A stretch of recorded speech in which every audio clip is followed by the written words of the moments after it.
আল্লাহরে সাক্ষী রাখি বলতেছি, পৌরসভার কোন মানুষের ট্যাক্স বাড়ানো যদি আল্লাহ তাআলা আমারে কবুল করে 1 টাকা ট্যাক্স বাড়ানো হবে না ইনশাআল্লাহ। 2 নম্বরে যাদের উপর অতীতে বিগত দিনে জুলুম করছে অন্যায়ভাবে, ব্যক্তিগতভাবে কারোর উপর যদি জুলুম করে ট্যাক্স ধরা হয়, সেই ট্যাক্সও কমায় দেওয়া হবে ইনশাআল্লাহ।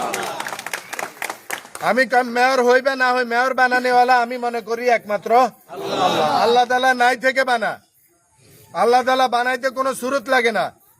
মানুষ এটা থেকে ওইটা লাগে, এটা বানাইতে ওইটা একটা জিনিস লাগে, একটা থেকে আরেকটা বানাইতে পারে।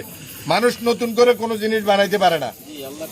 যেরকম এই পাঞ্জাবি হওয়ার আগে ছিল কাপড়, কাপড়ের আগে ছিল সুতা, সুতার আগে ছিল তুলা, তুলাটা আসছে কোথা থেকে?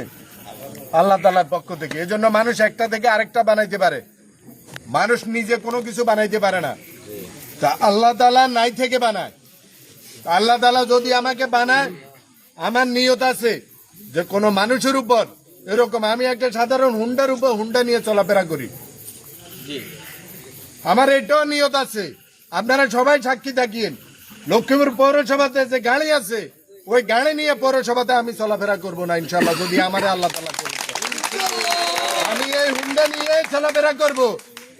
আমি বাজারের উপর একা একা হাঁটি, মসজিদে আমার সাথে সাধারণ মানুষের সাথে আমি একসাথে নামাজ পড়ি, আল্লাহ তাআলা পড়ায়, সাধারণ মানুষের সাথে আমি মিশি, চায়ের দোকানে বসি, মানুষের মনের কথা আমাকে বলে, জোর করে হাঁটা ধরলে পাঞ্জাবি টানি ধরি কথা বলে যে খাড়ান আমার কথা শুনি যান। এসি গাড়িতে চলার অভ্যাস আমার নাই, মেয়র হইলেও এসি গাড়িতে চলবো না আমি। আপনাকে ইচ্ছায় অনিচ্ছায় পৌরসভায় যাইতে হবে, আপনি চাইলেও যাইতে হবে, আপনি না চাইলেও বাধ্য হইয়া যাইতে হবে, কারণ পৌরসভার সাথে আমার আপনার সম্পর্ক গভীর। আমি একজন সাধারণ মানুষ, সাধারণ পরিবারের সন্তান। আল্লাহ তাআলা আমাকে অনেক ইজ্জত দিয়েছে, আমি জেলা যুব দলের সভাপতি।